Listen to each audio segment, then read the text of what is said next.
Okay, so welcome back. Hopefully you have just watched my very initial reaction to Tear in My Heart, and you've come along here to hear my interpretation of the song, from my perspective. Okay, so that was a great, catchy track. Love something with a bit of a click in it. Tyler obviously has the black paint on, and that's really interesting as he and Josh are playing in a public space. So despite those insecurities being present, they are still able to do that. They are still able to somehow hold those insecurities and do something that's kind of meaningful and important to them. Although no one seems to actually pay them any attention. And there is one point where Tyler is looking around as if to say, what's going on here? And then he actively tries to sing towards someone as they pass him by. But again, there's no acknowledgement from them. And as he looks around, he sees this person here looking at him. But as she looks at him, her eyes and her face change, and it makes him look a little nervous. As if to say, what's going on here? What's up with this person? And up to this point, we've had the lyrics, sometimes you gotta bleed to know that you're alive and have a soul, but it takes someone to come around to show you how. And that seems self-explanatory, what he is saying there, although there's probably a few ways that can be taken. Firstly, that sometimes feeling pain makes you realise you are alive. That could also be taken as remembering you are mortal and at some point your time will end.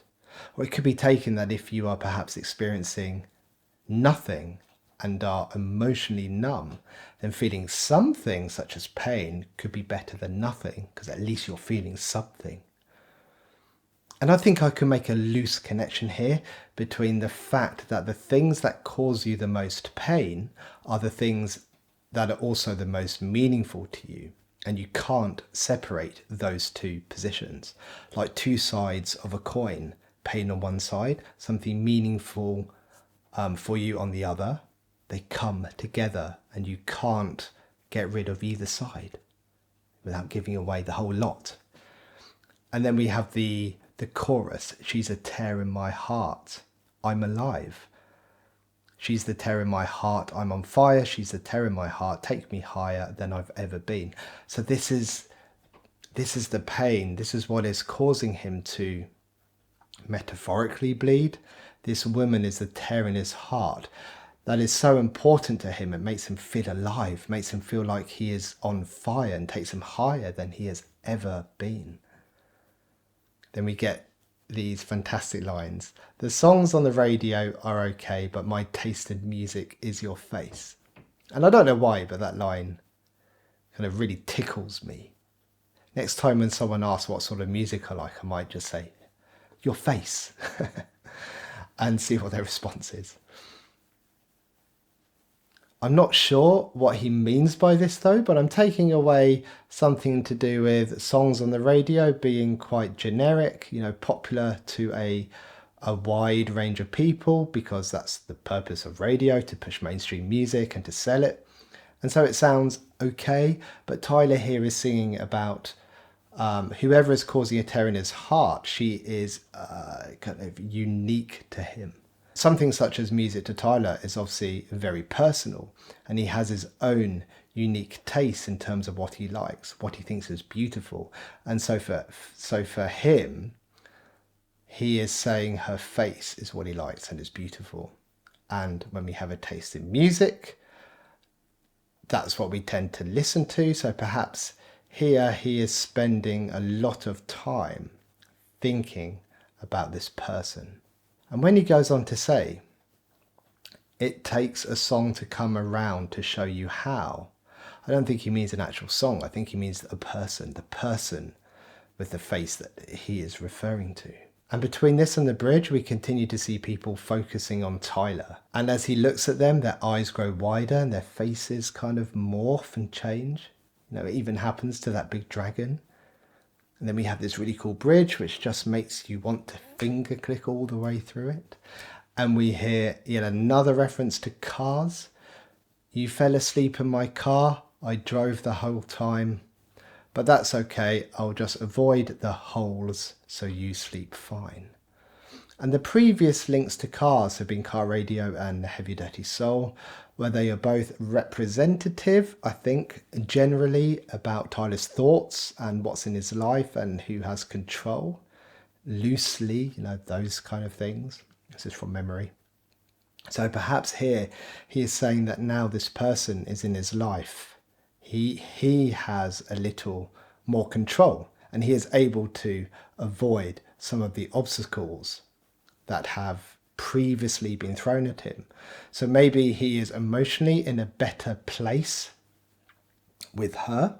Maybe his cognitions and thinking processes are also in a better place too. And this metaphor continues with, I'm driving here, here I sit, cursing my government for not using my taxes to fill holes with more cement. And I think there is something here about why Tyler hasn't been able to fill those holes himself in the past. Maybe why he hasn't had the energy or the skills or the right person to help him with that, with government being a general term for all of himself. I don't know. Let me know what you think on this pothole taxes government metaphor. Maybe it's one of these metaphors that is also quite literal, but happens to work as a metaphor as well. Maybe he's literally been driving somewhere. You look at the roads outside my house, they're absolutely terrible. You hear cars kind of slamming, where the suspension's bottoming out all of the time. So maybe there's a literal element here. Why aren't people repairing them? It's causing so much damage to people's cars and probably spines. They should be getting fixed, but they're not, because councils are skint. And they've probably got higher priorities. So maybe he has experienced something real like that, but it also works well as a metaphor. Maybe I'm just trying to be a smart-ass therapist and trying to find stuff that isn't really there, and there's no metaphor at all. Let me know. And as he is singing this bridge, he sees someone acknowledging him, and he acknowledges her, but her face doesn't change. Her eyes don't go wide and her face doesn't morph into anything. And he sees her walking off. So he does what anyone would do. He follows her round the back of some houses. And they end up in a cafe. And she sings the words to him. Sometimes you have to bleed to know that you're alive and have a soul. And Tyler replies, but it takes someone to come around and show you how. And her eyes widen as if to say, okay, I'll show you how. And Tyler looks extremely worried at this prospect. And then she proceeds to, or let's call it what it is, she beats him up. With the fight ending with them kissing. But as she does this, loads of interesting things happen. Firstly, there's the lyrics being sung. My heart is my armour. She's a tear in my heart. She's a carver. She's a butcher with a smile. Cut me further than I've ever been. So she can hurt him more than he's ever been hurt before. And at the same time, she makes him feel alive, on fire, and takes him higher than he's ever been. So this comes back to that two sides of the coin I was talking about earlier. On one side is the best feeling ever. On the other side is all the pain, more pain than anyone else can cause. And some of this is also, maybe not in this instance, but it's potential pain as well. If you're going to have something good in your life, then there's always that risk it could be taken away or something can happen to it. So there's that kind of potential pain, and that's part of being human. And you can't give up one side without the other. They come together. It's the way it is. There's pain in your values and values in your pain. Or to put it another way, we hurt where we care and we care where we hurt. And the second interesting thing that happens during this part is we get to see the other people from previously whose eyes and faces change, but this time we see that they don't change. They're just regular looking people. Okay, so let's think about it this way. I don't know if this is going to work or not. This is what my mind is telling me. So we have Tyler and we have Blurry Face. Blurry Face is the personification of the insecurities that Tyler has, although I'm not sure personification is the right term, but that's why Blurry Face exists, I think. That's what sense I've made of it up to this point in a way, after about four songs or so. And what do we do when we have insecurities? We put up defenses to prevent them from being exposed, because you don't want your insecurities exposed. So if you are socially anxious, you might use defenses such as avoidance to not go to things where your mind is telling you might do something stupid or say something wrong to someone. So you just avoid going.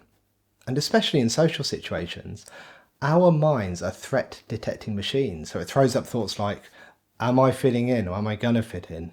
Is that person looking at me funny? Are they looking at me funny because I've done or said something wrong?